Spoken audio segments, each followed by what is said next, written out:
Monday, June 30th, and I call this meeting of the Budget and Finance Committee to order. We do have a quorum with 9 members present. Council members Porterfield, Allen, Cortez, Druffel, Evans, Siegel, Huffman, Spain, Soar, and Webb. If you are a committee member, please put up your yellow committee sign. If you are not a committee member, please remove those signs from off of your desk. Thank you so much. We do have a few people signed up to speak today pursuant to Council Rule 28. The public comment period at committee meetings is limited to items that appear on the committee agenda. All public comment speakers must present proof of Tennessee residency. Today we have Brianna Sanderson and Tony Giartana, both speaking on 2025-846 and support. Brianna, if you could come up to the podium, and Tony, you will have the opportunity to speak right behind Brianna. And as soon as you get to the podium, you will be recognized.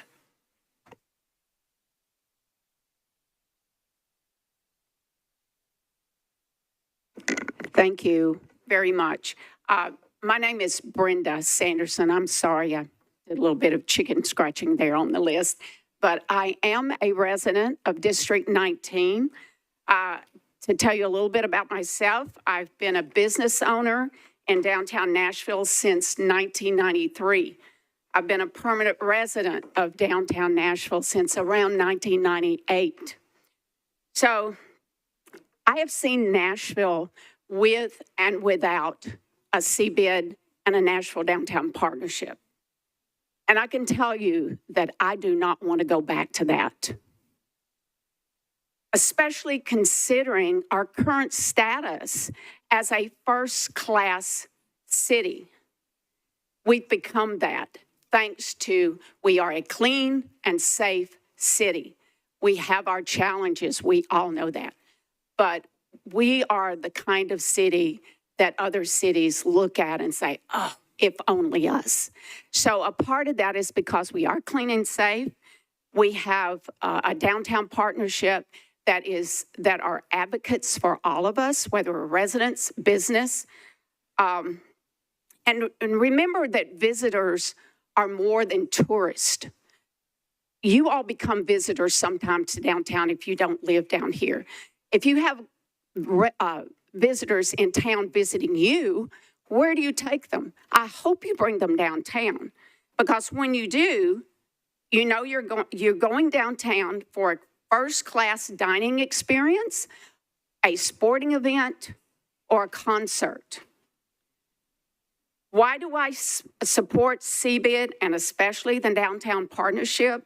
I see firsthand their hard work and their dedication from the clean and safe staff, the ambassadors, and I see firsthand how they advocate for the unhoused, and not only for housing, but to reconnect them. Thank you. Thank you very much. All right. Thank you so much, Mr. Giartana. You're recognized. I'll go fast. My name is Tony Giartana. I've been living and working in Nashville for over 40 years. Had the pleasure of working with our mayor when he was District 19 councilman before Jacob Coupin stepped into his big shoes. And we build housing. Thanks to then Mayor Phil Bredesen, who steered me from office buildings, thank God, to housing. Housing has been our focus. We've built 3,700 housing units, 1,000 of which were for sale and 2,700 for rent. It spanned everything from luxury to homeless veterans. And we're most recently working with Councilmember Allen on workforce housing, and we're excited about that. About 22 years ago, when Tom Turner came to Nashville from Portland, I have to admit I was very skeptical of the whole CBID and downtown partnership concept, and he's still on probation as far as I'm concerned. But I have to say that he's proven to us time and time again that it's worth the investment. Our buildings, our residential towers contribute plus or minus $70,000, $75,000 per building to the Central Business Improvement District. If passage of this expansion, it would add our alcove, which is not currently contributing to the CBID, but it would add about $75,000 of contribution that we would be making to the CBID. As a property owner, I can tell you that on behalf of my residents, of which Brenda is one of our, I like Brianna, but Brenda is one of our residents in one of our buildings. They all highly value the clean and safe aspect of what a Nashville Downtown Partnership and the CBID brings. It's good to see those yellow jackets are very brightly colored, and when they're there, everybody feels good about it. So I'm just here to give my vote of support for the CBID expansion. Thank you so much for letting me speak with you tonight. Thank you, and thank you both for coming out and speaking. And Ms.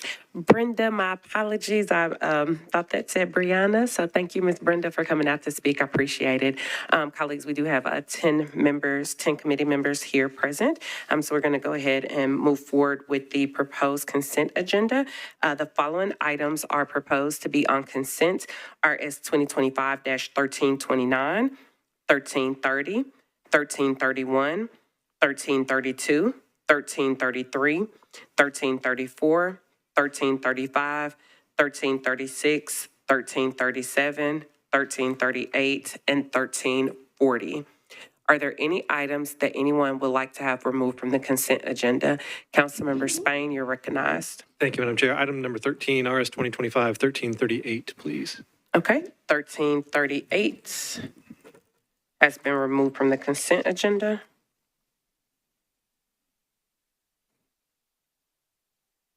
Is there anything else that anyone would like to remove from the consent agenda?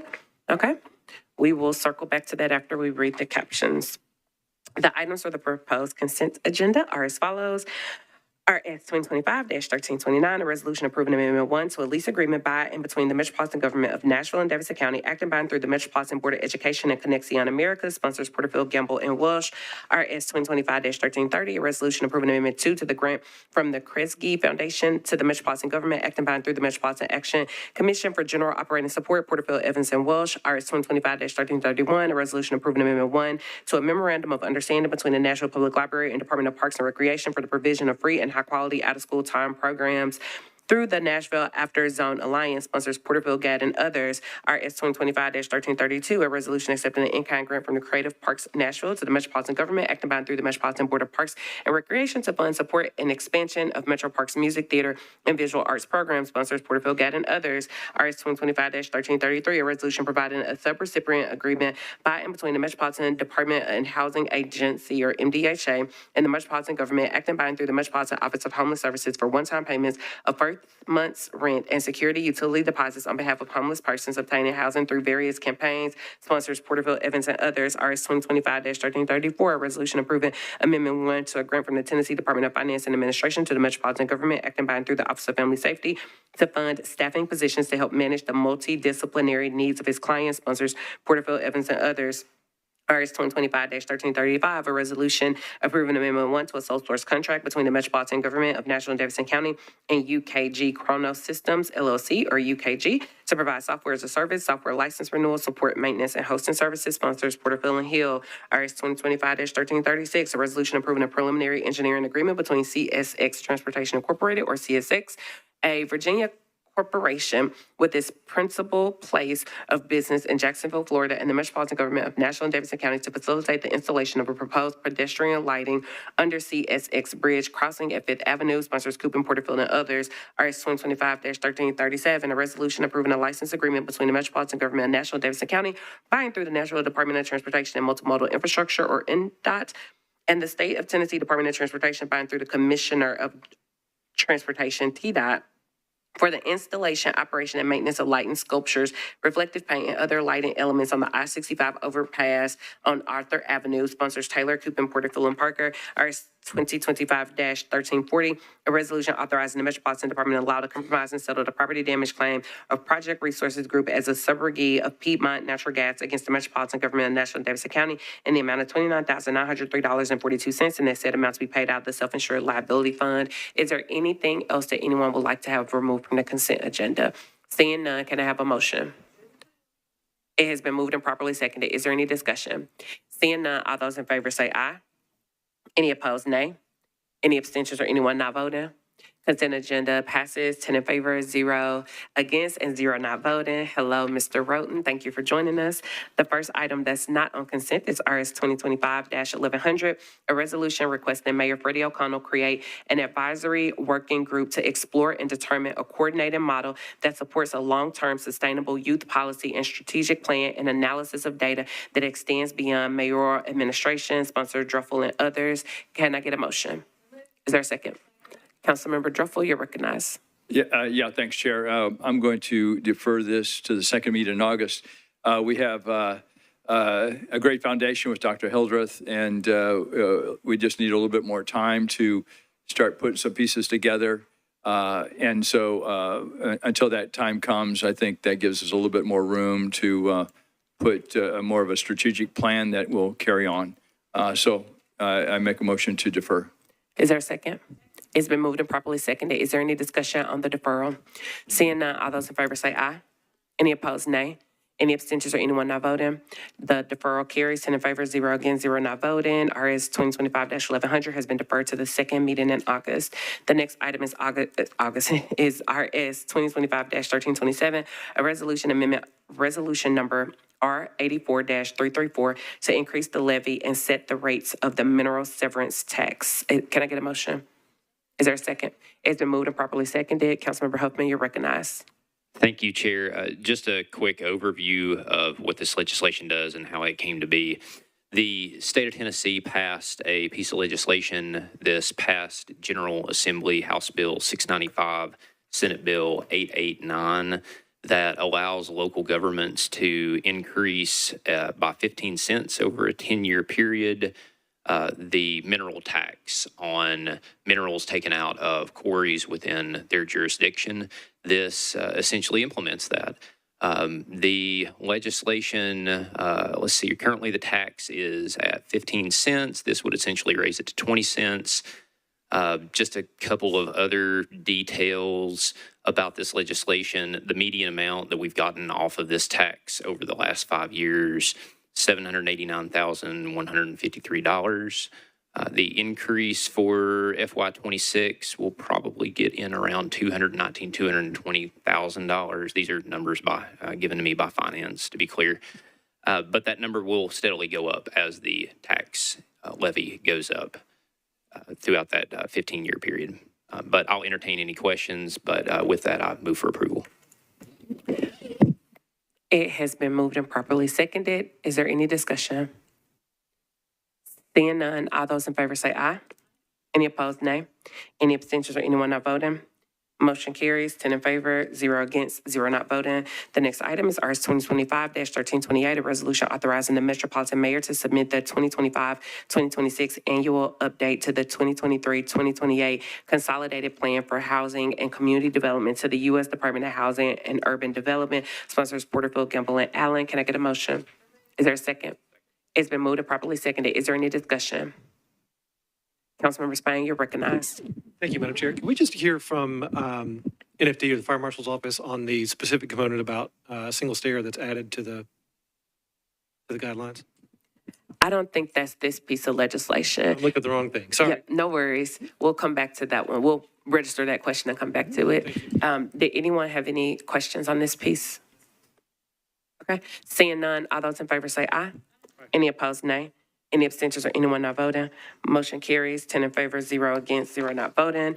The next item that was not on the consent agenda is agenda item 13. RS 2025-1338, a resolution accepting the terms of a cooperative purchasing master agreement for facilities maintenance and sweeping services for the Department of Transportation and Multimodal Infrastructure. Sponsors Porterfield and Parker. Can I get a motion? Is there a second? It's been moved and properly seconded. Is there any discussion? Councilmember Spain, you're recognized. Thank you, Madam Chair. Let's try this again.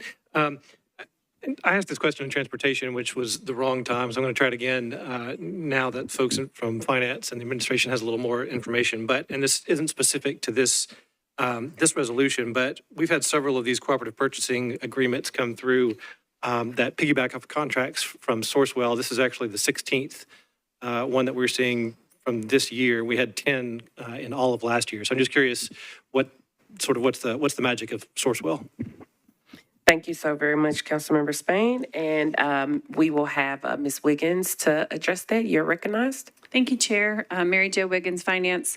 There are two primary cooperative entities in the whole country, Omnia and Sourcewell.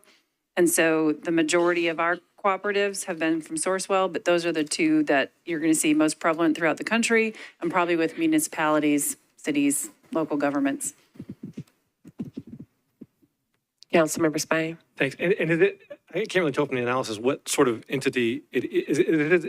Is it a department of Minnesota state government, or is it something that's been created for this No, it's purpose? another vendor. So it's a vendor. But once another state or local or municipality contracts with that cooperative, other local, state, municipalities can piggyback off that contract. So it's just the Minnesota contract that we are piggybacking off of. Got you. Thank you. Thank you, Councilmember Spain, and thank you, Ms. Wiggins. Is there any, Councilmember Sora, you're recognized? Thank you, Chair. I just wanted to add that as part of the special committee on procurement, we have been looking at all of these different procurement ways, and one of that is the co-op, which is what we're talking about here. And basically what it does is that in order to be able to use it, the entity's already gone out and asked for RFPs, and they have a whole lot of organizations, a lot of vendors submit RFPs, and they've been able to use that to leverage a very good price. And so that's why I think rather than doing all the sole sources and all of that, co-op is what we're looking at because it allows us to look at so many vendors at the same time. One of the questions that I also recently asked Director Dennis, actually this morning, was that when we're doing this co-op, do we make sure that local vendors are not excluded? And how do we make sure that we're not just taking all our business out of Davidson County? Number one, per state law, we're not supposed to look at the location for a vendor before we award the contract. But most of the entities that we use actually allow local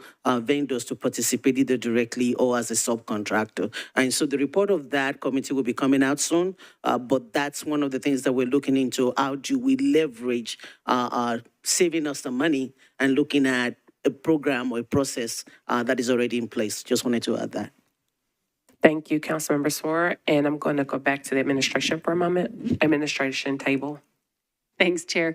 I just need to apologize, correct myself.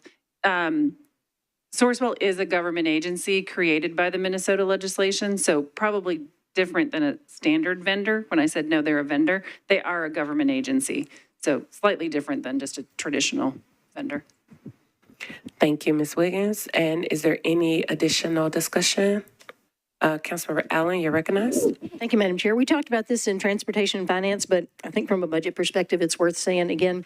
So I had to ask the question about will we be able to do our own quality control under this kind of cooperative purchasing agreement? And I understand from Mr. Purvis that we can, but if the administration wants to say that again, can't say it too many times. Thank you. You are recognized. Thank you. That is correct. We still can negotiate under the cooperatives, just as Councilwoman Suara was saying, it's not all defined. It's still a negotiable contract for different pricing and for us to get the best pricing that we can get. Gotcha. And then if I might ask one more question. Then we just had a discussion about ensuring that they meet their goals, and there's some stuff we talked about in transportation, just about the 95% collection of debris and ensuring that that happens and how that whole process is set up. And I don't know if there's any clawback, or if they don't meet those goals, do we pay less, or what? I mean, what is our enforcement mechanism other than just asking? That I don't know the answer to. I don't know if there's somebody from NDOT or somebody that's using the equipment or managing the contract. Okay. I do see someone from NDOT in the back. If you don't mind making your way downtown. Thank you. If you could introduce yourself. And Councilmember Allen, do you mind repeating that question? So just to recap what the audit process is to ensure that they're meeting their quality goals, and if we have any recourse if they aren't.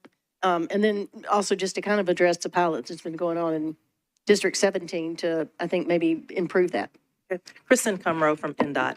I've spoke to our procurement department, and yes, we can still do audits of contracts that are that we enter into under cooperatives.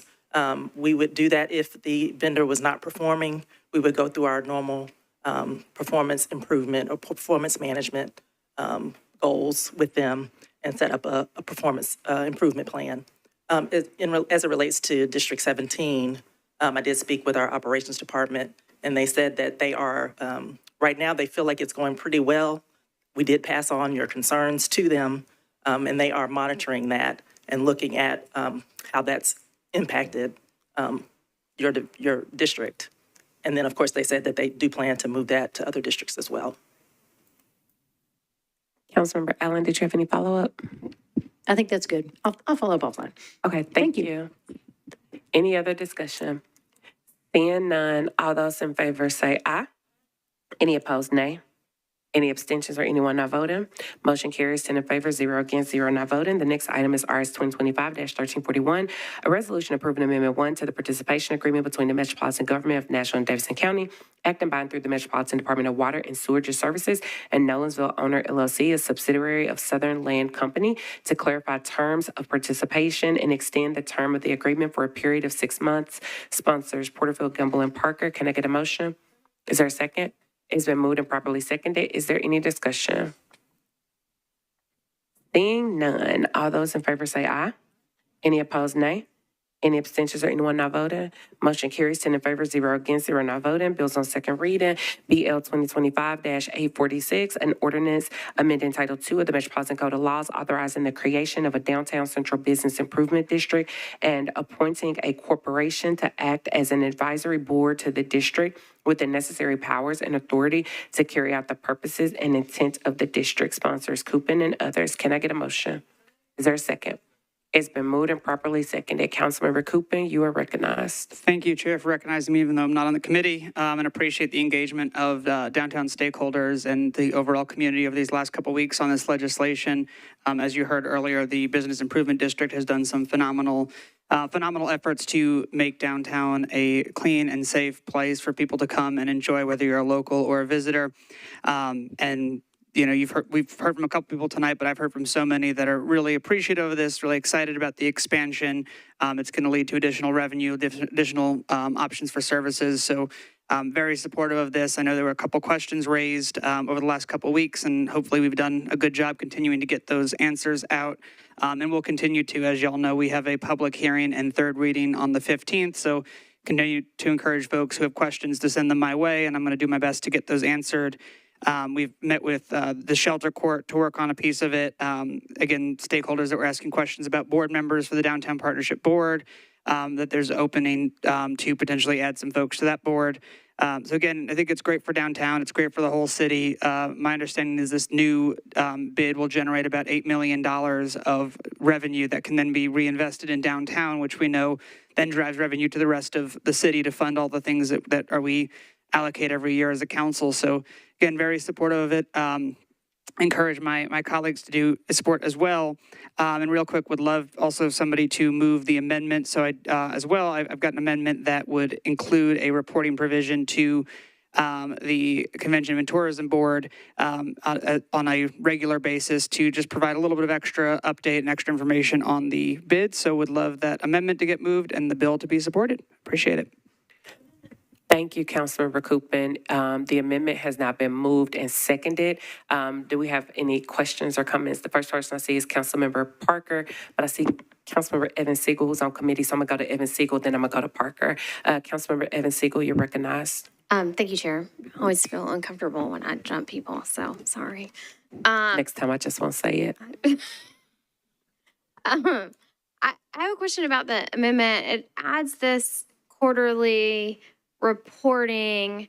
I think our charter also requires an annual reporting, but then there's maybe no reporting requirement in the state law. So I was just wondering how these work together.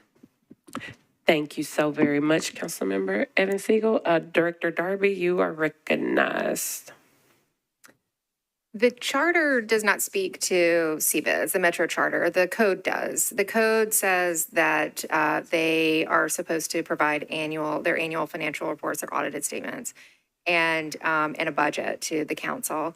We're kind of working right now to make sure that we are actually getting those documents on a regular basis. They do go to the finance department. This amendment to the CBID ordinance in front of you would require more reporting from the CBID and from the Downtown Partnership to the convention, the Tourism and Convention Center and Convention Commission, I believe, and that center, and and directly to the Finance Department. So Metro would get all of that information as well. Additional information. More, it sounds like it's a little bit more granular than what would be normally coming. Thank you. Councilmember Evans Siegel. You good? Okay. I have a question that I just based on something Director Darby just said, and then I'm going to go to Councilmember Parker. The annual reports and budget that are supposed to be submitted to council, I don't know that I've ever seen those before, and it could be that I've like totally missed it or overlooked it, but is that something that has been being submitted to council? I don't think they've been coming to the council. I believe they've been going to the finance department, and the finance department uses those documents when they are preparing the annual budget. The annual budget does include the CBID appropriations and the revenues. I believe that the ACFR also includes some financial reporting for some of the funding that comes in as well and how that gets used. Thank you. And I see Ms. Wiggins kind of nodding her head. Did you want to add to that, Ms. Wiggins? No? Okay, thanks. And then one more follow-up to that. Was this just like overlooked in process, or was it, I'm just trying to figure out why it doesn't come to council, or why it hasn't been coming to council, and would this amendment make it so that it will now come to council? This amendment specifically would not make it so that the annual financials and the budget the Downtown Partnership budget would be coming to council, but I've been having some conversations about what we're going to do to make sure that in the future we are getting that information directly to the council and not just to the finance department. Thank you. Is this amendable on third? Yes. Okay, thank you. Councilmember Evans Siegel, and then Councilmember Parker. We're just all causing each other to have more questions. The other thing I'm thinking here is it says including but not limited to Metro parking garages. But I think under the lease, we're also supposed to get some sort of accounting, because I believe there's a revenue split the way the leases work. And so I'm wondering what sort of reporting we're getting on the leases today. Okay, Probably not a special counsel Derby question. So what I have seen sent from NCVC is the annual financial statements and the budget, much more of their internal financial reporting and not what I would call like operational statistics. That's what this is attempting to put in place, is to get more detailed information about the use of the funds that they get from Metro. So I'm sorry, I don't know specifically what we get on the lease, but I know what has come to the finance department has typically just been the audited financial statements and the upcoming budget for the purposes for which Director Darby indicated. But we don't get as much information about operations and statistics and the use of funds and all of that. So that's what this is aimed at. I think we have Tom Turner in back.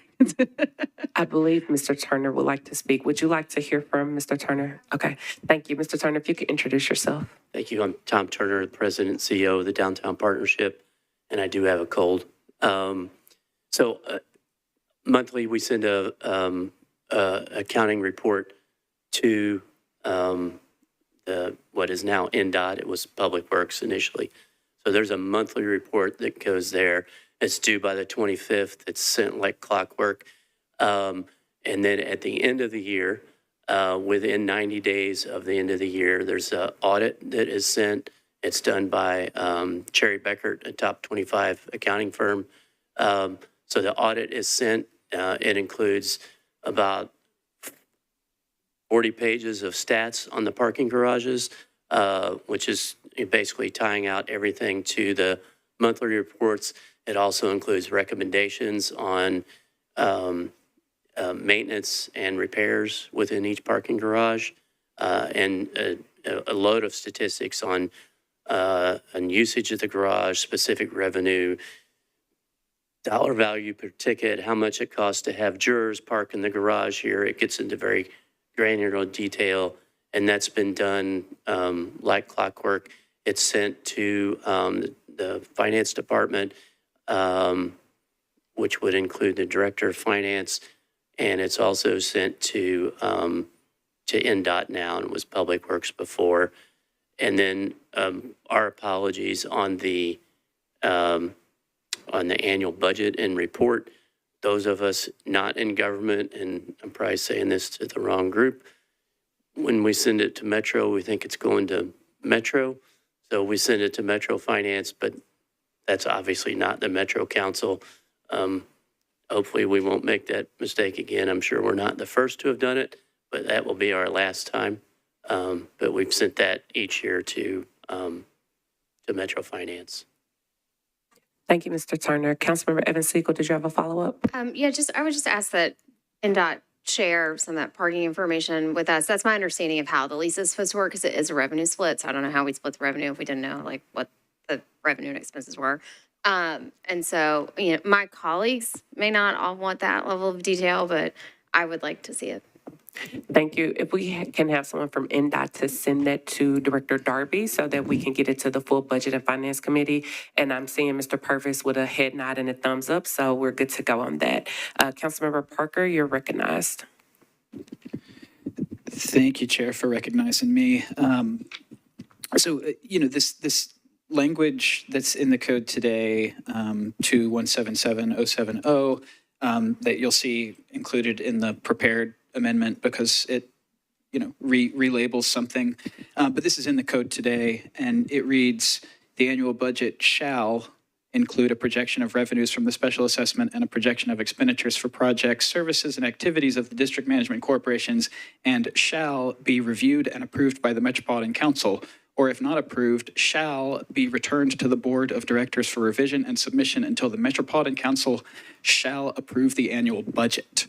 To me, that doesn't read like we emailed it to the wrong place. It reads to me like we are supposed to be reviewing and approving their budgets each year. That has not occurred in the 6 years that I've been serving on Metro Council, and I couldn't find a record of that occurring prior to my service on the council. So I don't think this is just a oops, we emailed it to the wrong person thing. I think there's an oversight component that's in the code that is not taking place today. And I mean, I've got pretty serious issues with that, that having happened for however many years it's happened. And that, what's the plan for, it's great that we have this new reporting, but we're not doing the very basic oversight function that is in the code that we're supposed to be doing today. So I'm just got concerns about that. It's not really a question directed to anyone, but the lack of adherence to what's in the code today gives me a lot of pause with this whole proposal. Thank you, Councilmember Parker. Councilmember Coopin, you are recognized. Thank you, Chair. And I think it's a very valid question of what reporting is coming to us, and if the language is saying as it does that we need to be reviewing and approving this. I guess I would direct maybe to the administration a question on what the process is. I mean, again, I have not been here for 6 years, just 2 years, but I'd be curious to know what the process is. If the partnership's sending it in, are they supposed to send it somewhere else, or does it come in, it's supposed to come to council, or kind of going forward, what would be the chain of command to make sure that does get to us? If I could tweak that question a little Sure, bit based please. on what I heard, because I believe what I heard Councilmember Parker saying is that there's something that we as council should actually be voting on and approving. And I think what you're saying, Councilmember Coopin, is what is the process to get it to us? So let's maybe tie those in together to present the question of what is the process to make sure that this now comes before the council so that we can do our due diligence to properly vet it and vote on it. Perfect. Thank you. Is that good, Councilmember? Yep. And then I don't know who that question would go to, whether that would be administration, because I don't think this is administration legislation, is it? This is not an administration's legislation. So the question would be to Mr. Turner what the plan is. Mr. Turner, you're recognized. Thank you again. The annual budget has been submitted to Metro Finance. It's in the budget book every year. It's in the plan that's presented to Metro Council. It's a section in there. And it's been that way even though I'm on probation apparently for 22 years, it's been that way for the entire time. So there's a fund page there, and it comes to finance, and it goes straight into the Metro budget book. Councilmember Parker, you're recognized. Thank you. I just wanted to raise a point. I mean, we don't vote on the budget book here. That's a supplemental document. We vote on the budget ordinance, and I did review budget ordinances to see if I felt that we were complying with the code. And there is not the level of information that is required by the code in the budget ordinances related to the District Management Corporation. It tends to be a single line that just shows revenue and expenditure, and those two numbers are the same in the cases that I reviewed. So again, I'm not going to read the text of the code again, but we're not getting the information that we're supposed to be getting, and we're not adequately, as the code requires us to, reviewing and approving those budgets. Thank you, Councilmember. I have a question I'll direct to Councilmember Coopin. Councilmember Coopin, is there any time restraint if there were to be another deferral to give whomever in the universe needs the opportunity to maybe hatch out a plan as to how we're going to rectify this moving forward? Are there any concerns about a deferral? Thank you, Chair. And I would, and I'm not sure if I'm directing to the right person, but would be curious to piggyback off that and continue to understand where in the chain it got broken. To your clarification earlier, not just how it gets to us, but if it's supposed to be doing this, is that something partnership should have been doing, or is that something that Metro should have went to one place in Metro and should have been coming to us? So I think that's a follow-up question, not for right now. I'm always someone who is open to deferrals for more time and to understand more and dig in more and make sure we feel comfortable with a piece of legislation. We are currently, with this piece of legislation, bound by state law, and state law will not allow for any more time. The public hearing and third reading has to occur no sooner than 30 and no more than 45 days after the initial reading of the bill. So per state law, there's not room to move, but as we heard earlier, obviously we still have till tomorrow to consider it on second reading, then it is amendable on third as we'd heard. So I think there's time hopefully to get some answers before this passes, but there wouldn't be structurally time to defer a second reading. Thank you, Councilmember Coopin. Councilmember Parker, you're recognized. And thank you again for the recognition. This is probably for Director Darby. The state law requirements around timing, does that constrain when we hold the public hearing or when the thing has to be on third? Director Darby, you're recognized. It constrains both. Okay. Councilmember Webb, you're recognized. Thank you, Chair. I mean, I don't see why we would need a deferral on this because I think they're two unrelated problems. I think what we're trying to do to add it is I'm in favor of, and let's do it. And then as far as what's going on with the financials and stuff, that's going to have to be worked out. I mean, there's definitely, whoever the gentleman was sending it to is definitely dropping the ball, and somebody that's supposed to keep us abreast of what the law was or the code was dropping the ball. But I think they're unrelated, and I would be against the deferral.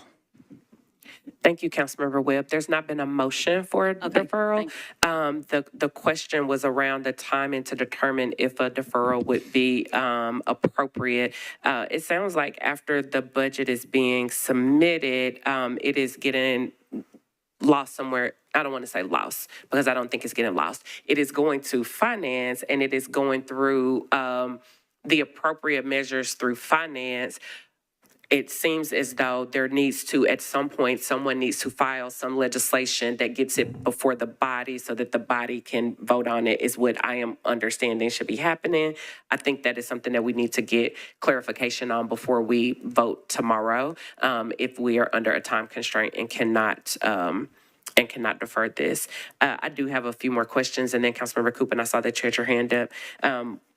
It was mentioned about there being some seats available on the board. Can can you speak to that, whether that's Mr. Turner or Councilmember Coopin or whoever wants to speak to that? But as it stands now, how many board members are there? When are seats becoming available? Because if this does go forward, my assumption will be that there would need to be representation from people in the Gulch on that particular board, so that it's not only having representation, so that they're not being represented. So Mr. Coopin, I'll go to you first, and you'd let me know if you want me to go to somebody else. Thank you, Chair. Great question, and probably we'll tag team because Mr. Turner is going to have some answers to more of the structural and the Gulch adding and things like that. So I've dug very deep into this process, more so than ever before. There are two boards to speak of. There's the District Management Corporation Board, which is the nonprofit that effectively operates the bid, the structure that kind of receives and allocates the money. They are charged with allocating it commensurate with the management plan that the bid has. So they can't just wake up one day and say, actually, we want to give all the money to this thing or that thing. The management plan does stipulate kind of what prioritization they have and what amounts and things like that.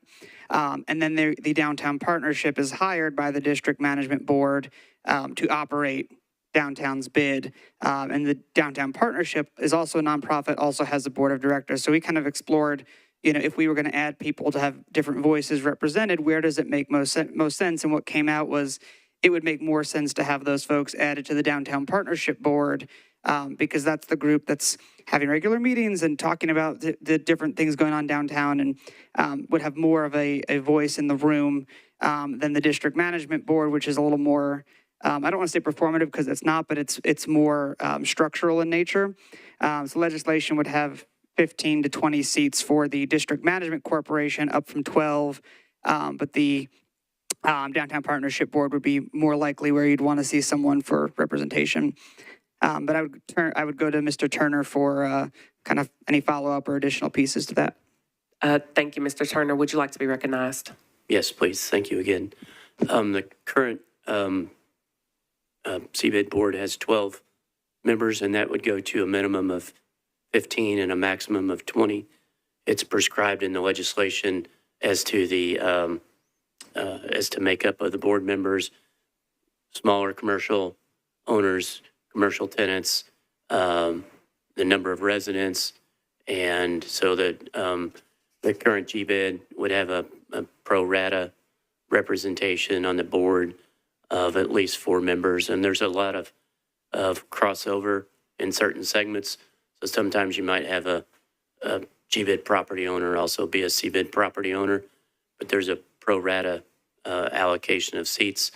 And so as with any new organization, we would stagger the terms. They're not more than 3 years. They can't be more than 2 consecutive.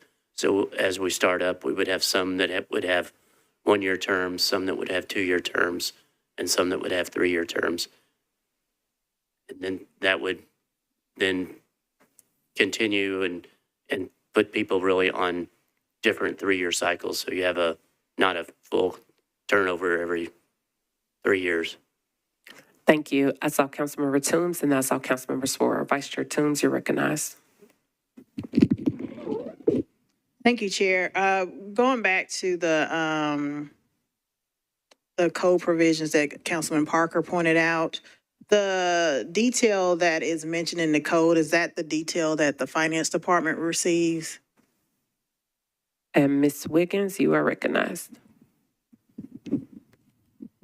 I don't see everything that we've received, so I'm going to check on this with the team tonight and see if I can have answers for exactly what we do get. Thank you, Chair. That was all. Thank you. Councilmember Sworer, you're recognized. Thank you, Chair. I don't have any question on the amendment, so should I wait until the amendment is approved, or should I go ahead and ask it now? Just go ahead. Oh, thank you. So my question, I do agree with everything that is being talked about, and we're going to figure out how we need to make sure that we're doing our role and doing what we need to do so. But my question actually relates to the offices that are being used downtown. One of the things that I remember from the budget conversation was that when the chief was here, the chief was telling us about MMPD, was telling us that the entertainment district officers is being closed up because of Southeast and that they needed funding to have more officers downtown, but we were not able to fund that in the budget. And here we have the downtown partnership that also use officers via the THP to do their work downtown. And so my question to Mr. Turner or maybe to MMPD is that why are they still not merged? If there is officers needed downtown, they're both entertainment district, they're both downtown. Why is it not MMPD officer, downtown partnership pay for this? MMPD gets what he wants. They get what they want. Metro is not paying for it, but we still get officers downtown. And so I was just wondering if that's been put into consideration or if anybody's looked into that. Thank you, Councilmember Sora. I'm gonna put a pin in that for 1 second. I'm gonna let us vote on the amendment, and then Mr. Turner, I will go to you to answer that question. Is there any other discussion on the amendment? Seeing none, all those in favor of the amendment say aye. Any opposed, nay. Any abstentions or anyone not voting? Amendment carries 10 in favor, 0 against, 0 not voted. Mr. Turner, you are recognized. Thank you again. I guess going back in time when we were in COVID and we had an entertainment district, I believe, initiative at the time, there were as many as 60 officers working overtime for MNPD, and that was unworkable in the long term. There's a chronic staffing shortage based on the number of authorized PD officers in addition to what's actually available. So during that time, as we were talking to the police department and others about the possibility of using PD, they were already scaling back on overtime because of the impact on neighborhoods. And as we went through that, we were looking at another source so that we didn't further reduce the number of officers available to other neighborhoods. And we also learned at the time that about 50% of the overtime positions available that were posted by Metropolitan Police Department went unfilled, and they were also on a first come, first served basis. So as we evaluated all of this, and this goes back to Mayor Cooper's administration, the workings to get police officers there in a community situation was best served by a smaller pool of officers not working overtime or a group that was already staffing challenged. And also with first come, first served, officers could come from Hermitage or West or whatever precinct and may not even know the names of streets. And there you have a pool of 1,300 or 1,400 that you're pulling from. And so you have people that are unfamiliar with really what's going on. So the progression was to use a Tennessee Highway Patrol and not deplete MNPD any further. Councilmember Sora, you're recognized. Thank you, Chair. My question is, has there been a recent conversation or is there an appetite to continue that? Because if we need EDU officers and we don't have them and we need your officers, is there a continued conversation to see how we can merge the two or at least find a way to make both work together? Well, we do work together frequently. We have regular meetings with Assistant Chief Green as well as Commander Bearden. And so we're on a constant communication. But further pulling officers from Central to staff a new precinct further challenges PD on their ability to fill any positions downtown and Central or any overtime positions. So it's creating the new precinct further creates further challenges for the staffing levels at PD. Thank you. Did you have any other questions, Councilmember Sora? Councilmember Vo, and then I'll come back to Councilmember Parker. Councilmember Vo, you're recognized. Thank you so much, Chair, for recognizing me, even though I'm not on the committee. I've received some concerns from constituents who are worried about the transparency and accountability. When we talk about expanding the bid, they were discussing how they had seen a lot of downtown partnership vehicles blocking the sidewalks and, unable to have pedestrians or people who are in wheelchairs access them. So I just wanted to understand, constituents were concerned, how do those get reported? How is the downtown partnership, accountable? And how do we, if that is included or not, how do we ensure that, they are abiding by the same rules as well? Thank you, Councilmember Vo. Would you like for me to direct that to Mr. Turner? That'd be great. Thank you. Okay, thank you, Mr. Turner. You're recognized. Thank you again. We're not in the business of blocking sidewalks or streets. I do know that it happens sometimes. The staff is directed to not park in sidewalks and streets. Obviously, if there's someone blocking a street, they're going to stop and pick it up. The same with a sidewalk. As far as reporting those items, we also use Hub probably more than anybody in the city. You may have your own constituents that feel the same, but we do about 250 Hub reports a month related to the very same things. Scooters blocking crosswalks, left willy-nilly about. And so we are a constant reporter of those issues.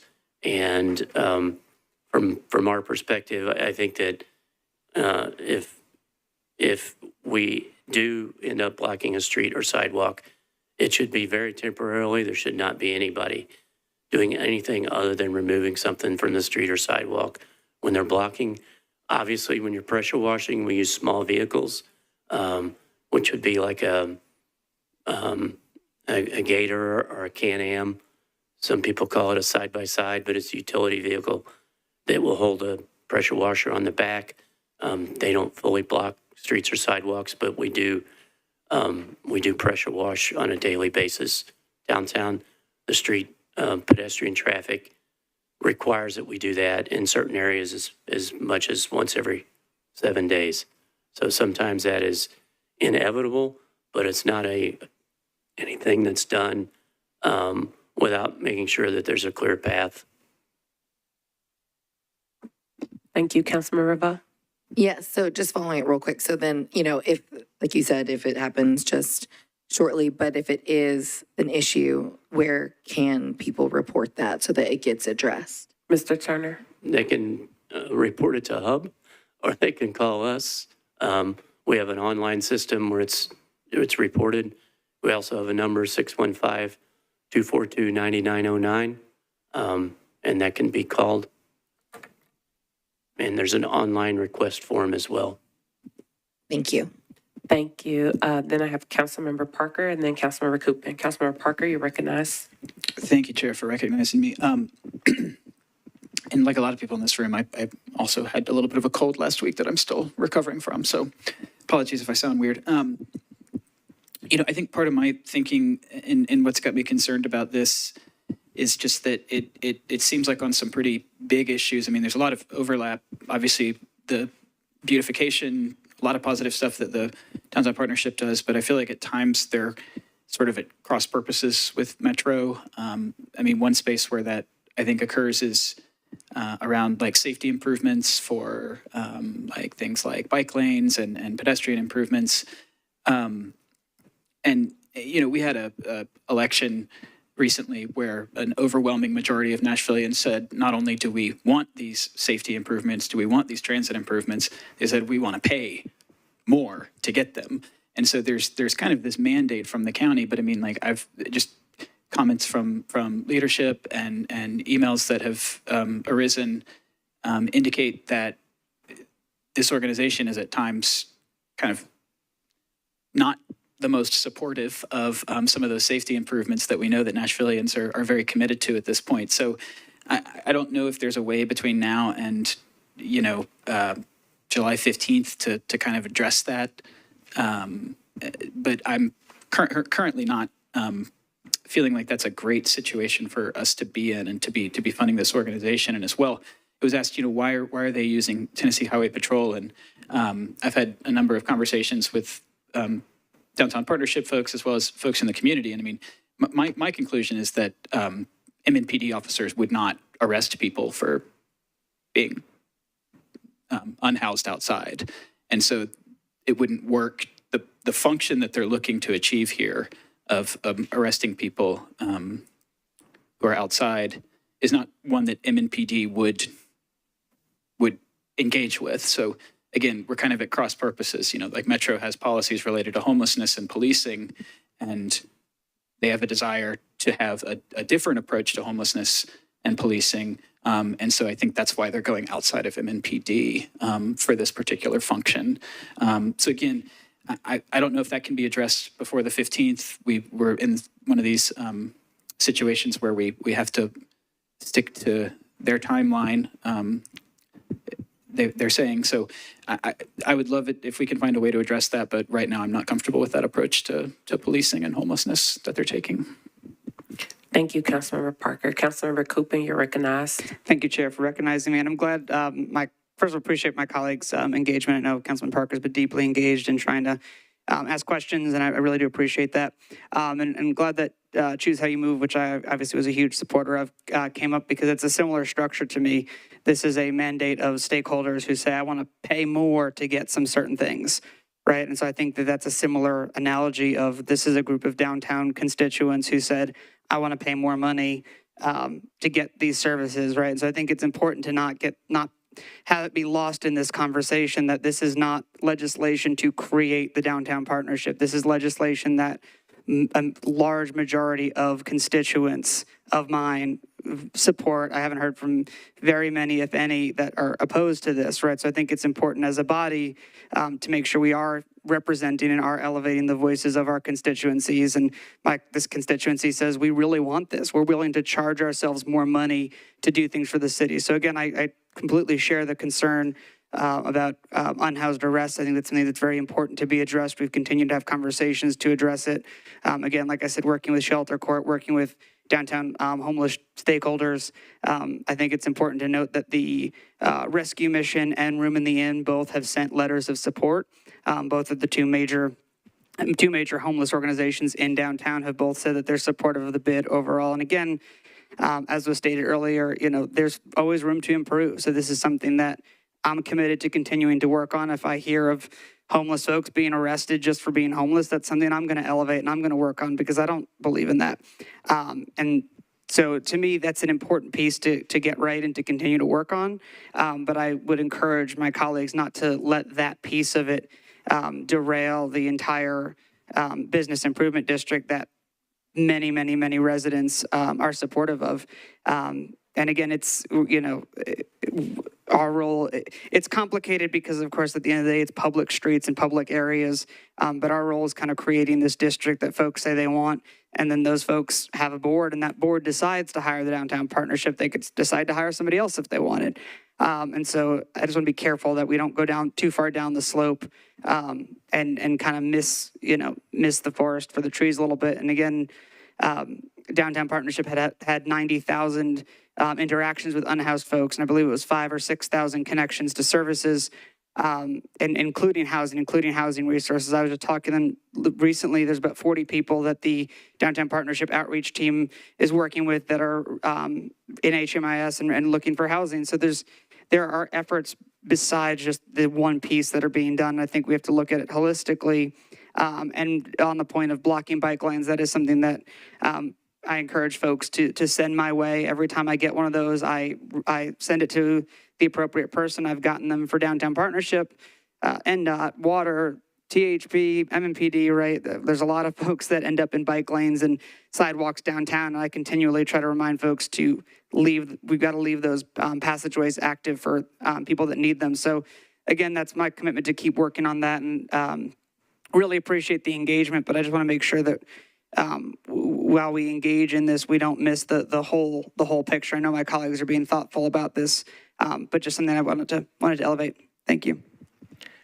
Thank you, Councilmember Coopin. Is there any further discussion?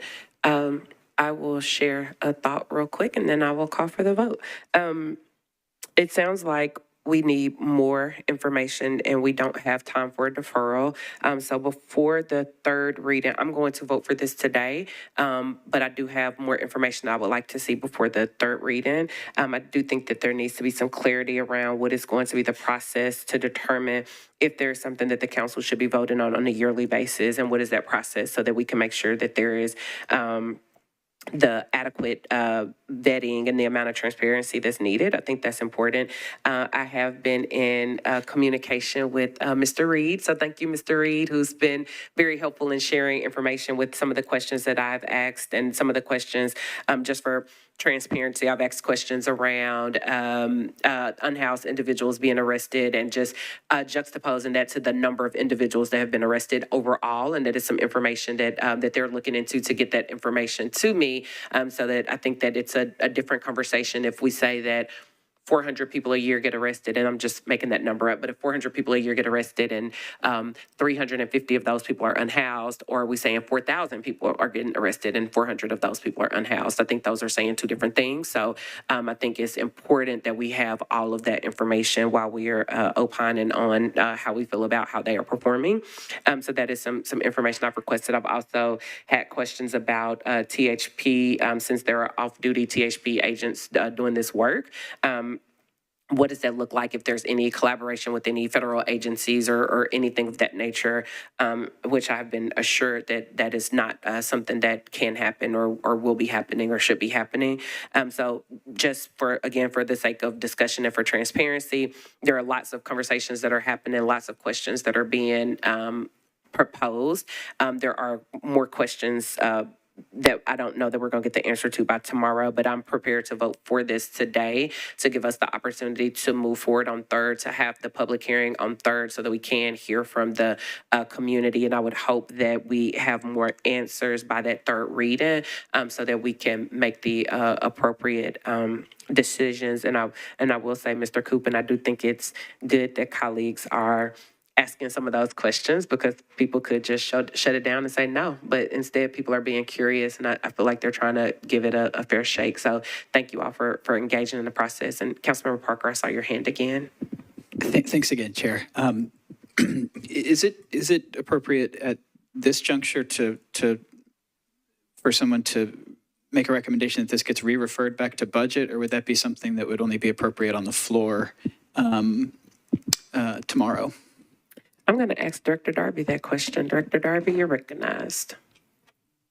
You could amend the motion to approve, to add a re-referral to committee, or you could do that on the floor tomorrow without doing it in committee. Thank you, Director.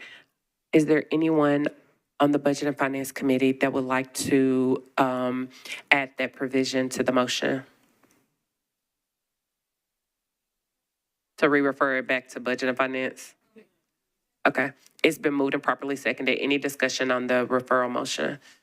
All right, seeing none, the motion before us is to approve this on second reading as amended by Councilmember Coopin's amendment, with a re-referral back to the Budget and Finance Committee. That is what we're voting on, and it has been seconded. Is there any final discussion? Seeing none, all those in favor say aye. Any opposed, nay. Any abstentions or anyone not voting? Motion carries 10 in favor, 0 against, 0 not voting. That is the end of our agenda. Meeting adjourned.